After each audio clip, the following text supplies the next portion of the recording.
الحمد لله الذي وكفى وسلام على عباده الذين اصطفى اما بعد۔ حضرت عائشہ رضی اللہ عنہا حضور اقدس صلی اللہ علیہ وسلم کا یہ ارشاد نقل کرتی ہیں کہ ہر چیز کے لیے کوئی شرافت، کوئی افتخار ہوا کرتا ہے۔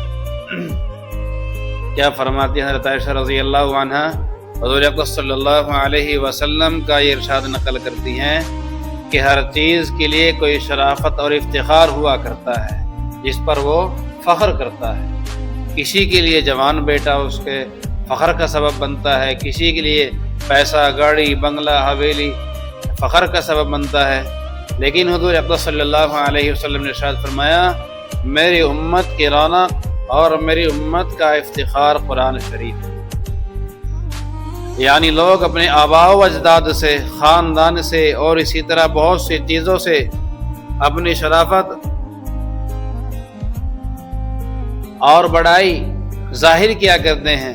میری امت کے لیے ذریعہ افتخار کلام اللہ شریف ہے کہ اس کے پڑھنے سے، اس کے یاد کرنے سے، اس کے پڑھانے سے، اس پر عمل کرنے سے غرض اس کی ہر چیز قابل افتخار ہے۔ قرآن شریف کا سننا بھی، قرآن شریف کا سکھانا بھی، قرآن شریف کا سیکھنا بھی، قرآن شریف کا پڑھانا بھی، ساری چیزیں فخر ہیں۔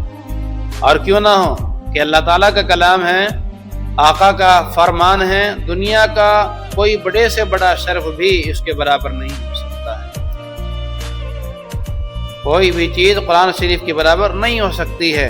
دنیا کے جس قدر کمالات ہیں وہ آج نہیں تو کل زائل ہو جانے والے ہیں۔ پیسہ ہے ختم ہو جانے والا ہے، چاہے وہ مرنے سے ہو، چاہے وہ خرچ کرنے سے ہو۔ جوانی ہے وہ ڈھلنے والی ہے، لیکن کلام پاک کا شرف اور کمال دائمی ہے، ہمیشہ رہنے والا ہے۔ قبر میں بھی ساتھ دے گی، جنت میں بھی ساتھ دے گی، دنیا میں بھی ساتھ دے گی۔ قرآن شریف کے چھوٹے چھوٹے اوصاف بھی ایسے ہیں کہ افتخار کے لیے ان میں کا ہر ایک کافی ہے۔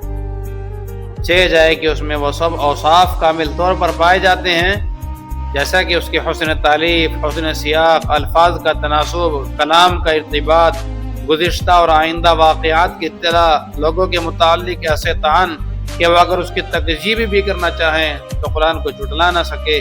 جیسا کہ یہود کا باوجود ادعائے محبت کے موت کی تمنا نہ کر سکنا، سننے والے کا اس سے متاثر ہونا، پڑھنے والے کا کبھی نہ اکتانا، حالانکہ ہر کلام خواہ کتنا ہی دل کو پیارا معلوم ہوتا ہو، مجنون بنا دینے والا محبوب کا خط ہی کیوں نہ ہو، دن میں 10 دفعہ پڑھنے سے دل نہ اکتائے تو 20 دفعہ سے اکتا جائے گا، 20 سے نہ صحیح 40 سے اکتا جائے گا، بہرحال اکتاوے گا، پھر اکتاوے گا۔ مگر کلام پاک کا رکوع یاد کیجئے، 100 مرتبہ پڑھیے، 200 مرتبہ پڑھیے، 400 مرتبہ پڑھیے، عمر بھر پڑھتے رہیے۔ قرآن شریف پڑھنے سے دل کبھی نہیں اکتاوے گا۔ اگر کوئی وجہ پیش آ جائے تو وہ خود عارضی ہوگی اور جلد زائل ہو جائے گی۔ جتنی کثرت کیجیے اتنی ہی تلاوت، اتنی ہی پڑھنے میں لذت اور اتنا ہی پڑھنے میں ترنم میں اضافہ ہوگا۔ یہ امور ایسے ہیں کہ اگر کسی کے کلام میں ان میں سے ایک بھی پایا جائے، خواہ پورے طور سے نہ ہو تو اس پر افتخار کیا جاتا ہے۔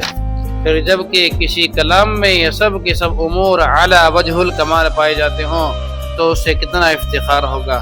اس کے بعد ایک لمحہ ہمیں اپنی حالت پر بھی غور کرنی چاہیے۔ ہم میں سے کتنے لوگ ہیں جن کو اپنے حافظ قرآن ہونے پر فخر ہے، یا ہماری نگاہ میں کسی کا حافظ قرآن ہونا باعث شرف ہو؟ ہماری شرافت، ہمارا افتخار اونچی اونچی ڈگریوں سے، بڑے بڑے القاب سے، دنیاوی جاہ و جلال سے اور مرنے کے بعد چھوٹ جانے والے مال و متاع سے ہے۔ اللہ ہم سب کی حفاظت فرماوے، قرآن شریف پر عمل کرنے والا بناوے۔ سبحان اللہ۔ اللہ تعالیٰ قرآن مقدس کی عظمت ہمارے دلوں میں پیدا فرمائے اور ان کہی گئی تمام باتوں پر عمل کی توفیق عطا فرمائے۔ قاری صاحب کو جزائے خیر عطا فرمائے۔